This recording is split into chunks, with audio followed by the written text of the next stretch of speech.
Hello students, this video explains the topic of types of life insurance, which is the topic of fourth unit in risk management and insurance. So let's get started with discussing what are the different types of life insurances available in India. Now when we talk about the life insurance product, basically they provide two basic elements, right? So one is they give us risk cover and the other is the saving aspect. Risk cover means it these insurances they benefit in the case of occurrence of the risk. In case of life insurance, the risk is death. So benefit is payable in the event of death, while this saving aspect will occur, it is a kind of benefit which is payable in the event of survival. So if the person survives, then he or she can have his premiums returned in the form of savings. So life insurance products basically cover these two features, covering the risk, and because it is a long term contract between insurer and insured, so insured definitely wants that after giving premium every year for such a long time, he definitely wants something in return.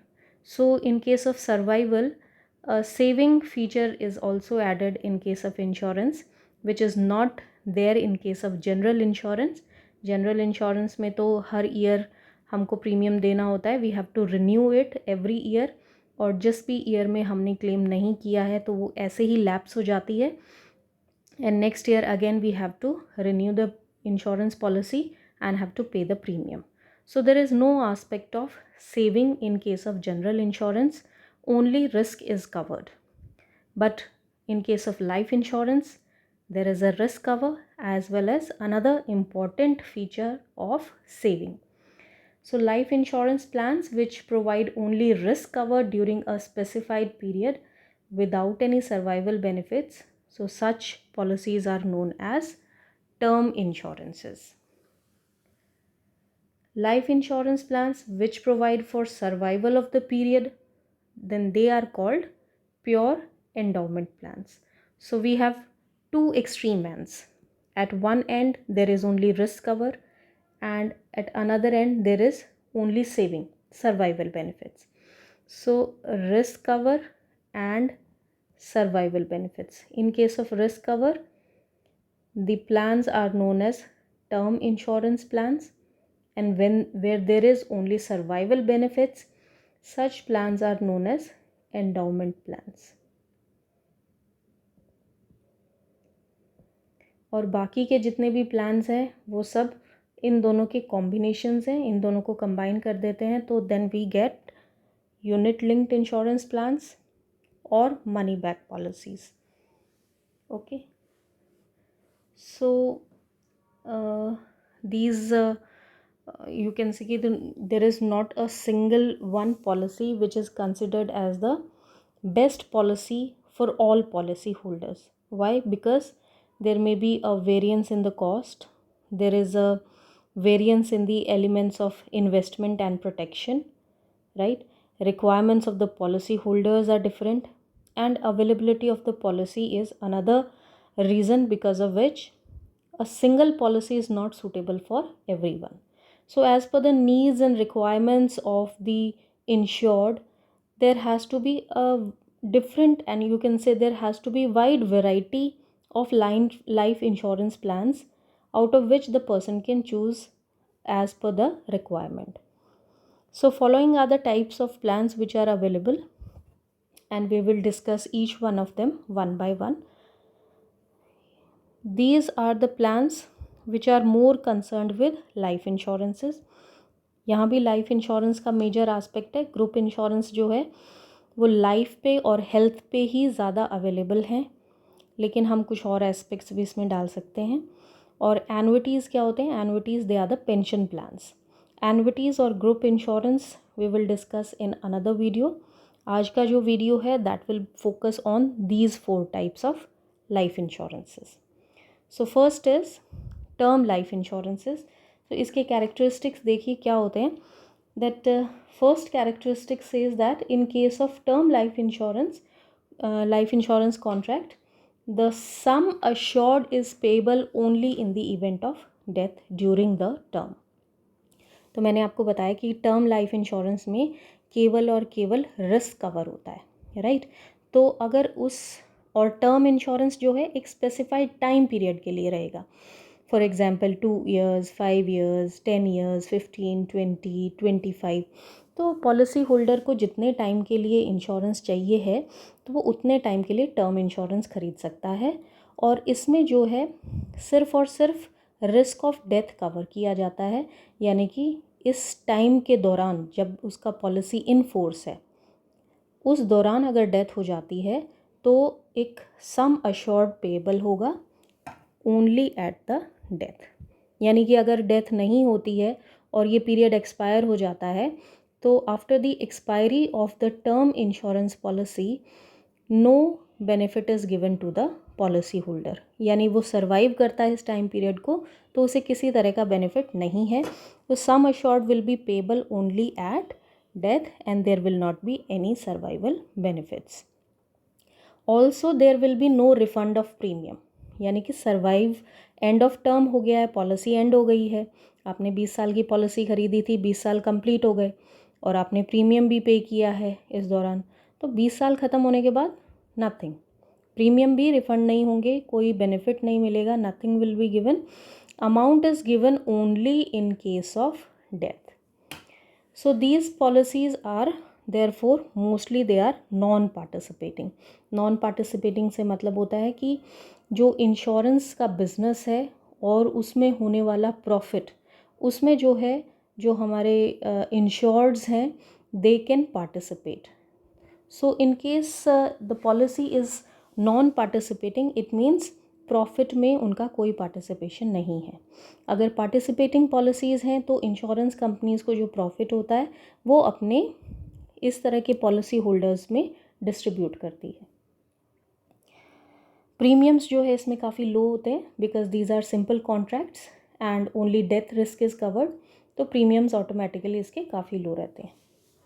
Term of life insurance contracts are usually long, even up to 40 years or more. So the term may also be you can say restricted to short periods as per the requirement of the policy holder, like 2 years, 5 years, 10, 20, 30 so on. तो time period हम अपनी requirement के हिसाब से रख सकते हैं इसमें। These are the types of term insurance in India. The first one is straight term insurance. LIC of India जो है ये स्ट्रेट टर्म इंश्योरेंस पॉलिसी देती है 2 साल के लिए, इसको हम टेम्पररी अश्योरेंस पॉलिसी भी बोलते हैं। तो जो सम अश्योर्ड है वो केवल और केवल लाइफ अश्योर्ड की डेथ पे ही मिलता है with in this 2 years from the commencement of the policy, यानी 2 साल के अंदर अंदर अगर डेथ हो जाती है तो इंडिविजुअल के जो भी बेनिफिशरीज़ हैं उनको सम अश्योर्ड पे किया जाता है और ये 2 साल जैसे ही निकल जाते हैं, पूरे हो जाते हैं, तो कोई बेनिफिट नहीं होगा। इसमें जो है सिंगल प्रीमियम पे किया जाता है और वो शुरू में ही पे करना होता है। शुरू में आपने एक सिंगल प्रीमियम पे किया और उसके बाद 2 साल तक आपका जो रिस्क ऑफ डेथ है that will be covered by the short term और you can say temporary insurance. The proposer is also required to pay the medical examination fees, यानी कि उसको अपना एक मेडिकल एग्जामिनेशन करा के अपनी एलिजिबिलिटी प्रूव करनी है कि उसको ये लाइफ इंश्योरेंस मिल सकता है। The policy is not entitled to any surrender value and no loan can be granted on the security thereof because it is non cumulative in nature. Also it can not be converted into any other plans. तो इसको हम convert नहीं करा सकते। Convert कौन सी हो सकती है? Only convertible term policy. इसको हम रिन्यू भी नहीं कर सकते। रिन्यू कौन सी हो सकती है? Only renewable term policy. तो ये तो सिर्फ 2 साल के लिए एक प्लान है जिसमें कि मेडिकल एग्जामिनेशन कराने के बाद पॉलिसी होल्डर को 2 साल तक जो रिस्क ऑफ डेथ है वो कवरेज मिल जाती है। So the next is renewable term policy. These policies are renewable at the expiry of term for an additional period. ठीक है, एक्स्ट्रा पीरियड के लिए हम इसमें प्लान ले सकते हैं और बार बार जो है हमें मेडिकल एग्जामिनेशन कराने की ज़रूरत नहीं है, लेकिन प्रीमियम रेट्स जो है चेंज हो जाएंगे। लेट्स सपोज़ आपने जो है 5 इयर्स के लिए कोई पॉलिसी ख़रीदी है, टर्म इंश्योरेंस। 5 इयर्स कंप्लीट होने पे आप इसको रिन्यू करा सकते हैं फॉर लेट्स से दोबारा से हमने फिर से 5 इयर्स के लिए रिन्यू करा लिया, तो रिन्यू तो हो जाएंगी रिन्यूएबल टर्म पॉलिसीज़, लेकिन यहाँ पर जो आप प्रीमियम पे कर रहे थे, let's suppose 10,000 rupees per year आप पे कर रहे थे प्रीमियम, तो और ये लेट्स सपोज 25 इयर्स होने पे आपने जो है इसको परचेज़ किया था, तो अब आपकी एज कितनी हो गई, 5 इयर्स और एक्स्ट्रा हो गए, 30 हो गई। तो 30 इयर्स की एज पे जो प्रीमियम एप्लीकेबल होगा वो वाला प्रीमियम अब हमको पे करना पड़ेगा। हाँ, सिर्फ बेनिफिट क्या है कि दोबारा से हमको मेडिकल एग्जामिनेशन कराने की ज़रूरत नहीं है। Okay, so this policy is beneficial to those whose health are deteriorating and will be insurable at an advance stage. तो अब मान लीजिए इसी तरह से करवाते चले जाएंगे तो उनको मेडिकल एग्जामिनेशन कराने की ज़रूरत नहीं है। हाँ, रेट ऑफ प्रीमियम जो है वो इंक्रीज़ होता चला जाएगा, लेकिन वो अनइंश्योरेबल कभी नहीं होंगे। नेक्स्ट है कन्वर्टेबल टर्म पॉलिसी। इस पॉलिसी में क्या है, ऑप्शन है हमारे पास कि हम इसको अपने प्लान को, टर्म इंश्योरेंस प्लान को होल लाइफ या एंडाउमेंट पॉलिसी में कन्वर्ट करा सकते हैं without undergoing fresh medical examination at any time during the specified term except the last 2 years. तो आखिरी के 2 सालों में हम इसको कन्वर्ट नहीं कर सकते, उससे पहले जो है हम इसको कन्वर्ट करा सकते हैं और दोबारा से हमको मेडिकल एग्जामिनेशन कराने की ज़रूरत भी नहीं है। देखिए, लाइफ इंश्योरेंस में मेडिकल एग्जामिनेशन एक बहुत इंपॉर्टेंट रोल प्ले करता है। जैसे जैसे हमारी एज बढ़ती चली जाती है, हेल्थ कंडीशंस जो है हमारी डिटोरेट हो जाती है, हमारी हेल्थ जो है ख़राब होती चली जाती है और हमारी इंश्योरेबिलिटी उतनी ही क्वेश्चन मार्क हो जाती है। तो एक लेटर स्टेज पे, एडवांस स्टेज पे इंश्योरेंस देना भी बंद कर देती हैं कंपनीज, बिकॉज हमारी हेल्थ इतनी ख़राब हो चुकी होती है कि दे कंसिडर्ड अनफिट फॉर इंश्योरेंस। तो अगर हम अर्ली एज पे लाइफ इंश्योरेंस, इसीलिए अर्ली एज पे जब हेल्थ इश्यूज़ कम होते हैं तब परचेज़ करना अच्छा रहता है। तो अगर इस तरह की पॉलिसी ले लें जो कि रिन्यू हो सकती हैं या कन्वर्ट हो सकती हैं, तो उसमें हमें मेडिकल एग्जामिनेशन में जाने की ज़रूरत नहीं है, because if we go through medical examination there may be something, some issues, health issues which can come up. तो उससे जो है एक तो प्रीमियम हाई चार्ज कर सकती हैं कंपनीज़, दूसरा हमको अनइंश्योरेबल भी करार कर सकती हैं, तो हमें लाइफ इंश्योरेंस मिलेगी ही नहीं। So it is always advisable to purchase insurance in early years of life. इसके यूजेस क्या हैं टर्म इंश्योरेंस के, देखिए लेस अमाउंट लगता है इसमें। So if the amount of income that can be spent on life insurance is limited, term insurance can be effectively used. Then term insurance is also appropriate if the need for protection is temporary. अगर हमें थोड़े time के लिए ही चाहिए है protection, तो term insurance बहुत अच्छी है। Then term insurance can be use to guarantee future insurability. मैंने अभी बताया जैसे कि हमको मेडिकल एग्जामिनेशन नहीं कराना, हम इजीली इसको रिन्यू करा सकते हैं, कन्वर्ट करा सकते हैं, या एक लॉन्ग टाइम पीरियड के लिए स्टार्टिंग से ही लेके रख सकते हैं।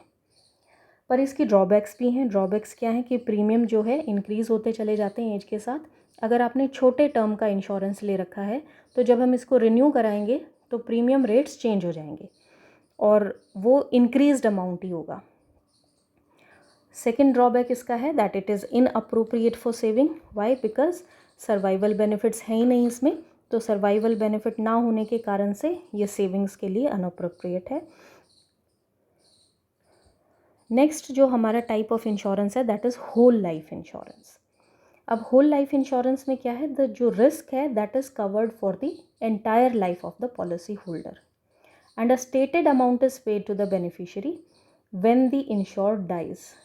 तो जब भी जो इंश्योर्ड है, जब उसकी डेथ हो जाती है, तो जो भी एक अग्रीड अमाउंट है वो बेनिफिशियरी को पे किया जाता है, इर्रिस्पेक्टिव ऑफ कि उस बंदे की डेथ हुई कब है। किसी भी एज में हो तो डेथ होने के बाद ही बेनिफिट मिलेगा, और इसमें भी इसीलिए जो है किसी तरह का सर्वाइवल बेनिफिट नहीं है। तो क्योंकि जब डेथ होने पे ही अमाउंट मिलेगा तो सर्वाइवल वाले तो चांसेस ही नहीं है। So no survival benefits are there. Whole life में भी there are different types. First is whole life policy with profits. With profits means insurance company को जो profits हो रहे हैं they will be shared with the policy holder. So this policy is at the lower rates of premium. The premiums are payable throughout the lifetime of the assured, and the sum assured becomes payable on the death of life assured or attaining of 80 years of age, whichever is earlier. Bonus addition is at a higher rate compared to endowment policies, but it is paid only after the death of the insured. तो इसमें minimum age entry की 15 years है, minimum sum assured 30,000, maximum sum assured का कोई limit नहीं होता life insurance के case में. मैक्सिमम सम अश्योर्ड तो एक्चुअली सम अश्योर्ड डिपेंड करता है इंडिविजुअल की प्रीमियम पेइंग कैपेसिटी पे. तो अगर ज़्यादा प्रीमियम पे कर सकते हैं तो ज़्यादा अमाउंट हम अश्योर करा सकते हैं. जो मैक्सिमम प्रीमियम है दैट इज़ 35 ईयर्स और till age 80 whichever is later. तो पे कब तक करना है इस होल लाइफ में? ऐसा नहीं है कि बंदा जिए जा रहा है और आप प्रीमियम पे करते रहेंगे. आपको या तो 35 साल पे करना है, या अगर 80 ईयर्स के हो गए हैं वो, तो जो भी लेट है दोनों में से, तो उतने ईयर्स तक आपने प्रीमियम पे करना है. इस पॉलिसी के अगेंस्ट लोन भी ले सकते हैं, लेकिन 3 साल कंप्लीट होने के बाद हाउसिंग लोन ले सकते हैं. मैच्योरिटी पे किसी तरह का बेनिफिट नहीं है. मैच्योर तो ये तभी होती है जब डेथ हो जाती है. ओके, तो जो इंश्योर्ड है उसकी डेथ होने के बाद ही इसमें कोई बेनिफिट मिलता है, उससे पहले किसी तरह का बेनिफिट नहीं है. तो बेनिफिट क्या है? जो सम अश्योर्ड है, यानी कि जो सम हमने अग्री कर रखा है स्टार्टिंग में पॉलिसी जब परचेज़ करते हैं उस टाइम लाइफ इंश्योरेंस में कितना अमाउंट मिलेगा वो पहले से ही तय कर लिया जाता है. तो जो सम अश्योर्ड है या जो बोनस है वो पे कर दिया जाएगा on attainment of 80 years of age और on completion of 40 years from the date of commencement whichever is later. So natural death के केस में तो सिर्फ सम अश्योर्ड और बोनस ही मिलता है, लेकिन जब एक्सीडेंटल डेथ हो जाता है तो लाइफ इंश्योरेंस के केस में हमेशा जो सम अश्योर्ड है उसका डबल अमाउंट मिलता है प्लस बोनस. अगर किसी तरह की परमानेंट डिसेबिलिटी है तो उसको भी डेथ के अकॉर्डिंग ही ट्रीट किया जाता है और क्लेम सेटल कर दिया जाता है. नेक्स्ट पॉलिसी है हमारी होल लाइफ के केस में whole life limited payment plan. अब जैसे नाम खुद ही सजेस्ट कर रहा है कि यहाँ पर हमको पेमेंट लिमिटेड ईयर्स के लिए करनी है, यानी होल लाइफ के लिए प्रीमियम पे नहीं करना, एक स्पेसिफाइड टाइम तक ही हमको प्रीमियम पे करना है. So the payment of premium is limited to a certain period, although the amount secured under this plan is payable on the death of the policy holder only. तो यहाँ भी survival benefits नहीं है, तो जब पॉलिसी होल्डर की death हो जाएगी उसके बाद ही जो है अमाउंट जो सम अश्योर्ड है वो पेबल होगा. इसमें minimum age eight entry is 12 years, maximum age is 60 years. Minimum sum assured 30,000 है अगर प्लान हमारा विद प्रॉफिट है तो, और 50,000 अगर प्लान है हमारा without profits. Minimum term 5 years की है और मैक्सिमम हम इसको 55 ईयर्स के लिए ले सकते हैं. ठीक है, क्योंकि यहाँ पे हम क्या कह रहे हैं, ये लिमिटेड पेमेंट प्लान है तो इसमें इसीलिए टर्म फिक्स की हुई है. मैक्सिमम सम अश्योर्ड हमेशा जो है there is no limit. Maximum age ceasing premium, यानी जिस एज पे आके प्रीमियम देना बंद कर हो जाएगा, that is 70 years. Policy loan लिया जा सकता है आफ्टर 3 ईयर्स. बेनिफिट्स वही हैं, sum assured plus bonus. Natural death के केस में और एक्सीडेंटल डेथ के केस में डबल हो जाएगा अमाउंट सम अश्योर्ड का और बोनस मिलेगा साथ में. If there is a permanent disability that will also be treated as death and the claim will be settled accordingly. Another policy is whole life single premium plan. तो इस plan ये बहुत ज़्यादा कॉमन प्लान नहीं है, क्योंकि इसमें एक सिंगल प्रीमियम ही पे किया जाता है और वो स्टार्टिंग में ही पे कर देते हैं पॉलिसी के. और ये प्लान भी विद और विदाउट प्रॉफिट अवेलेबल है. Whole life limited payment plan जो है that is the most popular plan because it is convenient to the policy holder to arrange the payment of premium income earning period. तो इससे पहले वाला जो plan था वो ज़्यादा पॉपुलर है क्योंकि उसमें उसको 70 ईयर्स तक मैक्सिमम जो है प्रीमियम पे करना है। तो और जनरली यही कंसिडर करते हैं कि ये उसकी इनकम अर्निंग एज होती है, तो वो ज़्यादा पॉपुलर है बजाय कि इसके।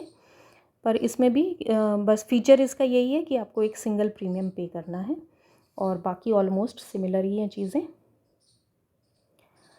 And the last type is convertible whole life plan. तो कन्वर्टेबल जब मीनिंग क्लियर हो जाता है इससे कि हम इसको कन्वर्ट कर सकते हैं। इसको किस में कन्वर्ट करा सकते हैं? हम इसको एंडोमेंट पॉलिसीज़ में कन्वर्ट करा सकते हैं। So this plan is generally useful to young persons जो कि अभी स्टार्ट ही कर रहे हैं, अपना करियर स्टार्ट कर रहे हैं और उनकी अभी इनकम कम है। तो कम इनकम है क्योंकि टर्म इंश्योरेंस और होल लाइफ पॉलिसीज़ जो हैं थोड़ा प्रीमियम इनमें कम रहता है, सस्ती होती हैं as compare to endowment, money back और यूलिप्स उनके कंपैरिजन में। तो अगर स्टार्टिंग में करियर में हमारा अभी पैसा इतना नहीं है तो we can go for term insurance और whole life. Later on convertible अगर खरीद लिया है तो जब एडवांस स्टेज में आते हैं तो हम इसको कन्वर्ट करा सकते हैं। तो ये बेनिफिट है इसका। सो जो इसके पीछे ऑब्जेक्टिव है इस प्लान का, इसका है कि ये मैक्सिमम प्रोटेक्शन जो है प्रोवाइड कर सके at minimum cost. So it is a whole life without profit plan होता है। Premiums they are payable up to the age of 70 years. Premiums are sufficiently very low, and after 5 years the life assured can get it converted into some another policy like endowment plans with or without profits, and the assured does not have to go through the medical examination. तो medical examination नहीं कराना है, सीधा इसको convert करा सकते हैं 5 साल के बाद। So that is all about the whole life insurance plans. Next is endowment policies. Endowment policies, these cover the risk of specified period and at the end of which the sum assured is paid back to the policy holder along with all the bonus accumulated during the term of the policy. तो इसमें क्या है, pure endowment policies हैं। जैसे endowment plans में survival benefits होते हैं, यानी कि अगर रिस्क हो जाता है तो आपका जो प्रीमियम है वो रिटर्न हो जाएगा बस, लेकिन अगर सर्वाइव करता है वो इस टाइम पीरियड को तो सर्वाइवल पे सम अश्योर्ड मिलेगा, बोनस मिलेगा, डबल बेनिफिट्स मिलेंगे। ओके, तो मेजर फोकस जो है यहाँ पर सर्वाइवल पे है। तो सर्वाइवल अगर है यानी उतना टाइम अगर वो बंदे ने निकाल दिया है तो फिर उसको काफ़ी बेनिफिट्स हैं। अगर उसकी डेथ हो जाती है इस टाइम पीरियड में तो किसी तरह का खास बेनिफिट नहीं है। तो फर्स्ट टाइप ऑफ पॉलिसी जो है इसमें, that is pure endowment policy. वो यही पॉलिसीज़ हैं कि जिसमें सिर्फ और सिर्फ सर्वाइवल बेनिफिट्स हैं। Another is ordinary endowment assurance policy. ये जो है काफ़ी पॉपुलर प्लान है। The premiums under the plan are paid for a fix term. In case death occurs during this term, sum assured along with the accumulated bonus is paid to the policy holder. This plan offers the advantage of both protection of family. Why? Because if death occurs, मैंने बताया कि सम assured मिलेगा, right? जो भी accumulated bonus है वो भी पे किया जाएगा, और अगर वो सर्वाइव कर जाता है तो सर्वाइवल पे जो सर्वाइवल बेनिफिट्स हैं, सम assured है, वो सारा का सारा अमाउंट भी पे किया जाएगा। तो this is the most popular plan, ordinary endowment insurance plan, क्योंकि इसमें दोनों तरह के बेनिफिट्स जो हैं मिल रहे हैं। जो डबल एंडाउमेंट पॉलिसी है वो ऑर्डिनरी एंडाउमेंट एश्योरेंस पॉलिसी में जो सम अश्योर्ड है उसका डबल अमाउंट मिल जाता है, बाकी फीचर्स सेम है। जॉइंट लाइफ एंडाउमेंट प्लान में दो बंदों की लाइफ को जॉइंटली जो है इंश्योरेंस कराई जाती है, जैसे हस्बैंड वाइफ के केस में हो गया। तो जॉइंट लाइफ इंश्योरेंस प्लान ले सकते हैं। मैरिज एंडाउमेंट प्लान क्या होता है? This plan has a specific condition that the sum assured is payable only after expiry of the term, even if death of the life assured occurs. So the term is fixed, corresponding to the likely period when the daughter may get married. Basically daughters के लिए ही लेते हैं marriage plans. The premium ceases on the death of the assured. तो marriage endowment plan के साथ साथ हम education plans भी ले सकते हैं। तो यहाँ पर क्या है कि हमारा एक स्पेसिफिक ऑब्जेक्टिव है, उस ऑब्जेक्टिव को अचीव करने के लिए हमने एक एंडाउमेंट प्लान लिया है। तो लेट्स सपोज मैरिज के लिए लिया है, तो अगर अश्योर्ड की डेथ हो जाती है तो उसको आगे प्रीमियम पे नहीं करना, लेकिन जो बेनिफिट है वो तभी मिलेगा जब पॉलिसी एक्सपायर हो जाएगी, ओनली देन। नेक्स्ट हमारी मनी बैक पॉलिसीज़ हैं। मनी बैक जो है होल लाइफ और एंडोमेंट प्लान्स दोनों का कॉम्बिनेशन है। So some people may predict that they may need some money from time to time. So as to meet this need, insurers have devised plans wherein part of the sum assured is made periodically available to the policy holder. For example, यहाँ पे जैसे 5 years, 10 years, 15, 20 years, इनमें जो है ये 20 years की policy है, इसमें हर 5 साल के बाद कुछ अमाउंट जो है सम अश्योर्ड का वो पॉलिसी होल्डर को पे किया जा रहा है, राइट। और इन केस डेथ हो जाती है इंडिविजुअल की, तो जो पूरा अमाउंट है वो सारा का सारा पे किया जाएगा। ये जो बीच बीच में अमाउंट दे रखा है ये डिडक्ट नहीं होगा, ओके। तो जितना टोटल बेनिफिट है वो सारा दिया जाएगा। अगर वो सर्वाइव करता है तो सर्वाइवल पे यानी फिनिश होने पे फिर 40% of sum assured plus bonus. तो इस तरह से जो है 100% जो अमाउंट है इस तरह से डिवाइड किया हुआ होता है। 20%, 20%, 20, ये 60% हो गया। बचा हुआ जो है जब हमारा टर्म ख़त्म हो जाएगा तब जो है पॉलिसी होल्डर को पे किया जाता है। इसी तरह से ये 20 साल की पॉलिसी है, इसी तरह से 25 साल की पॉलिसी ले सकते हैं।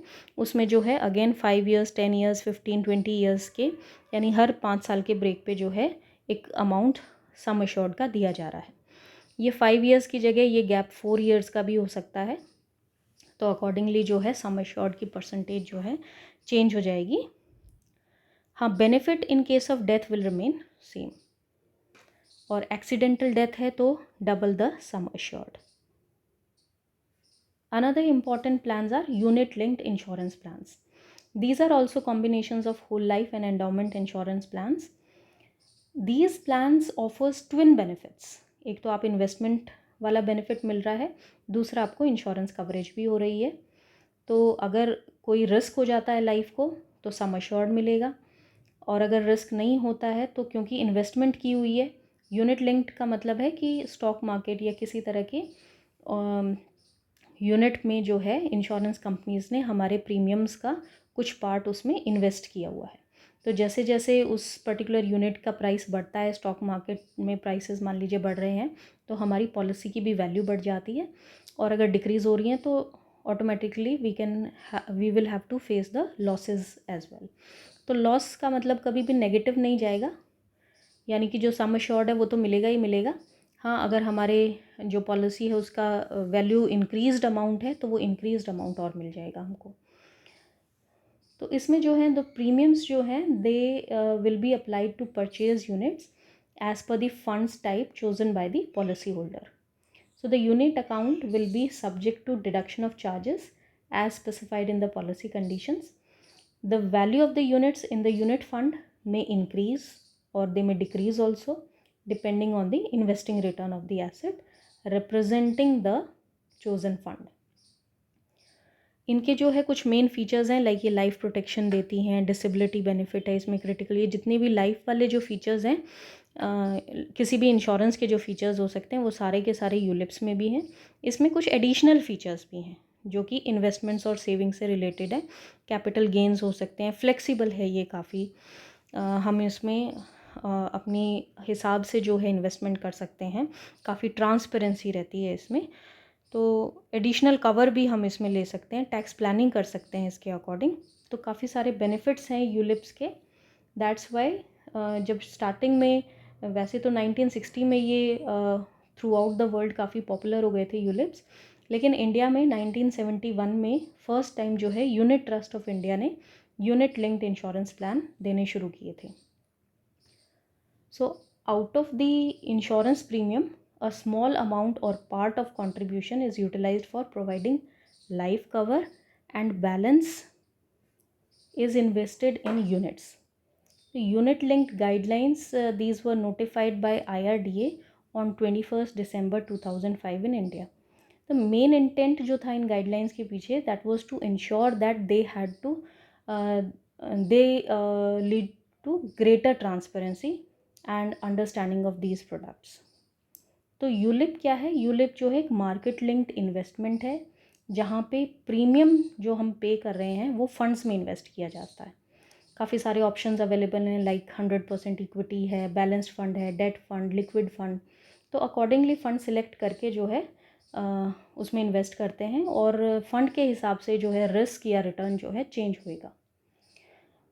जो कॉस्ट है they are very upfront and are transparent, and they are made known to the investors, okay, because he is the one who decides where his money should be invested. So there is a greater flexibility in terms of premium payments. इसका मतलब है यानी कि अगर काफ़ी profit होता है तो कंपनी प्रीमियम हॉलीडे भी देती है, यानी कि प्रीमियम पे करने की ज़रूरत ही नहीं है. So one can also invest surplus money by way of top-ups, which will increase the investment in the fund and thereby provide a push to returns as well. The higher of the sum assured or fund value is paid at the maturity or in case of death. ठीक है, तो ऐसा नहीं है कि low value हो जाएगी तो हमें कुछ कम अमाउंट मिलेगा, नहीं, we will get higher of the two values. Which values? Either the sum assured और द फंड वैल्यू. तो दोनों में से जो भी ज़्यादा होगा, यानी कि आप ये मान के चलिए कि जो सम अश्योर्ड किया हुआ है कंपनी ने उतना तो मिलेगा ही मिलेगा. अगर फंड की वैल्यू बढ़ गई है तो इंक्रीज्ड अमाउंट मिल जाएगा, तो बेनिफिट ही है इसमें. तो इसमें हम जो मार्केट में चेंजेस हो रहे हैं तो उसका बेनिफिट ले सकते हैं. सो that is the best feature of ULIP. So these are the major types of life insurances that we have discussed. Annuities and group insurance is discussed in another video. Thank you.